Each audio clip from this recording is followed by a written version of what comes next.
Jangan lupa klik tombol subscribe dan tekan tombol lonceng di bawah ini. Rekomendasikan. Siapa yang gak tahu sama Mortal Kombat? Ya, seri game legendaris yang sampai detik ini masih eksis di kancah pergaman.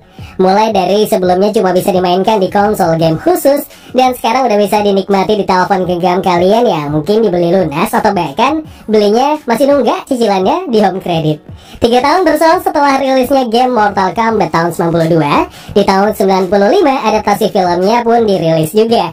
Tapi yang konyolnya bukan mendapatkan pujian, lantas nggak sedikit yang mengkritiknya. Bisa dimaklumi. Dan setelah ku coba tonton kembali, ya emang sih sempurna sih enggak, jelek juga enggak. Emang jadi pro dan kontra, khususnya bagi penikmat gamenya atau mereka yang cuma mengenal Mortal Kombat ini dari sebuah film. 2021 ini remake dari film Mortal Kombat akhirnya dirilis kembali, tentunya dengan banyak penyegaran di sana sini. Lantas, apakah versi terbaru ini bisa memperbaiki segala yang ada di versi lawasnya? Singkat film Mortal Kombat.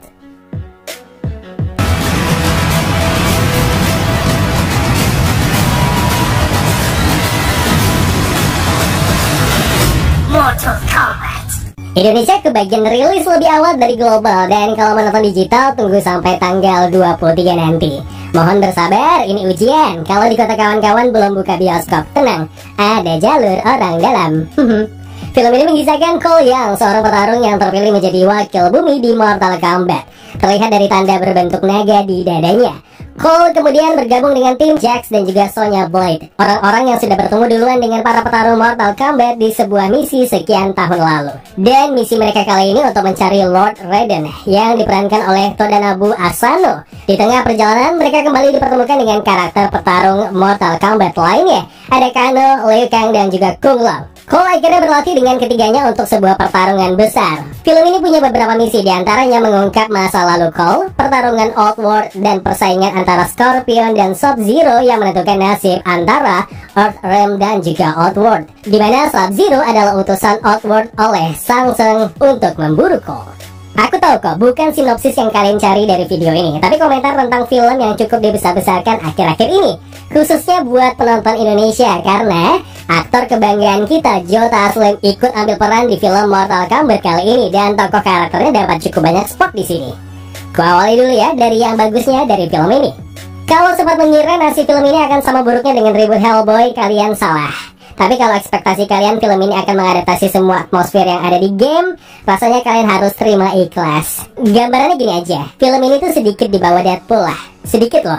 Kecewa? Jangan. Setidaknya kalau di-compare dengan film Mortal Kombat tahun 95, apalagi yang Annihilation itu, versi terbaru ini upgrade mayornya lah. Meski tetap masih cukup ketara lah kalau budget produksi film ini nggak besar. Porsi penggunaan CGI-nya emang nggak banyak, tapi tetap dapat hasil akhir yang cukup memuaskan. Ya jangan dibandingin lah sama versi Mortal Kombat lawas. Ya Mortal Kombat versi terbaru ini ya semakin di depan. Digawangi sutradara Simon McQuaid, dan naskahnya ditulis oleh Greg Russo dan juga Dave Callahan. Dari awal emang udah dijelaskan kalau film Mortal Kombat ini tidak bisa mengikuti alur gamenya yang sangat-sangat eksplisit, dimana ada adegan kekerasan di level ekstrim yang jelas nggak bisa sepenuhnya diadaptasi ke sebuah film. Karena emang ada kebijakan dari sononya. Kebijakan dibuat sama lembaga sensor film versi global lah yang ada di Amerika. Jadi kalian harus memakluminya. Apa yang akhirnya membuat film Mortal Kombat ini layak diapresiasi? Jelas plot utamanya. Meski terasa agak buru-buru, beruntung film waralaba ini dipegang oleh orang yang tepat dan dilakukan dengan benar. Tapi ini berimbang ya dengan adegan pertarungan yang jadi nilai tertinggi buat film ini. Hampir setengah durasi film dihabiskan sama semua adegan pertarungan brutal.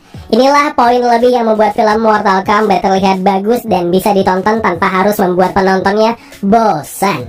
Bumbu komedi juga gak ketinggalan. Sentuhan ini cukup berdampak besar. Jadinya remake Mortal Kombat 2021 ini gak terkesan monoton. Dari tokoh Kano yang diperankan Josh Lawson, keluarlah lelucon kasarnya. Tokoh paling cerewet di sini. Hampir di setiap scene-nya berisi sindiran, umpatan yang tidak sopan, kata-kata kotor yang emang terserahlah keluar dari mulutnya. Bisa dibilang karakter ini jadi scene stealer-nya di film ini. Dan yang terakhir, kalau kalian yang familiar sama gamenya, harusnya kalian udah langsung ngeh kalau hampir 50% dari dialognya diambil dari gamenya sendiri. Nice. Sekarang kita beralih ke hal yang sedikit kurang atau yang sedikit mengecewakan, atau mungkin mengecewakan kali buat kalian. Kalau tadi aku sempat bilang plot film ini terkesan buru-buru, meski hasil akhirnya bisa dibilang oke. Nah, sayang di sepanjang itu banyak juga yang kurasakan kurang. Plotnya dibuat begitu rapat dan cenderung buru-buru. Jadinya transisi antar satu adegan ke adegan lain terasa gambling, dan ini cukup jadi masalah buatku. Kemudian banyaknya plot hole di sana sini. Ya, emang bisa dipahami kok. Film Justice League Snyder Cut aja yang 4 jam loh, tetap masih terasa kurang buat kita. Gimana dengan ini? Filmnya aja nggak sampai 2 jam. Imbasnya, Mortal Kombat 2021 ini nggak bisa menampilkan karakter dan latar ceritanya secara efisien. Ngomongin soal tokoh karakter, kalau dibandingkan sama versi aslinya, ya versi ini jauh lebih matang. Meski tetap karena plotnya yang terburu-buru tadi, imbasnya penggalian tokoh karakter jadinya ya sedikit kali lah. Mungkin penonton Indonesia ngira tokoh utama film ini bakal jatuh ke Sub-Zero. Enggak, sama sekali enggak. Mortal Kombat kali ini ceritanya berpusat sama Cole yang diperankan Louis Tan. Syukurnya tokoh ini mengimbangi semua tokoh lainnya. Kalau tadi udah dibahas soal karakter Kano yang jadi scene stealer di sini karena jokes kotornya, nah tokoh Scorpion yang diperankan Hiroyuki Sanada dan Sub-Zero yang diperankan Joe Taslim bisa dibilang yang terbaik lainnya. Dua tokoh ini punya karisma yang jelas bikin penonton terpikat, apalagi ketika kehadiran mereka duluan jadi pembuka di prolog Mortal Kombat ini. Hands down lah, serius. Tapi sayangnya porsi mereka buatku pribadi masih teramat kurang. Atraksi lagi yang sudah cukup memuaskan buatku pribadi, di kursi penonton masih tetap mengharapkan penetrasi yang lebih dari yang udah dikasih filmnya. Ya, semoga saja kalau nanti ada sequel filmnya, lebih banyak lagi porsi buat kedua tokoh ini.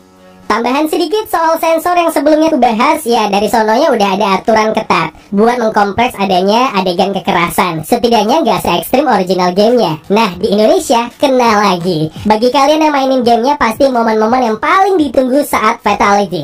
Itu momen paling gore. Sayangnya harus hilang di sini. Jangan protes. Sadar diri, Anda tinggal di negeri penuh aturan sana sini. Maklumi, inilah negara berflower.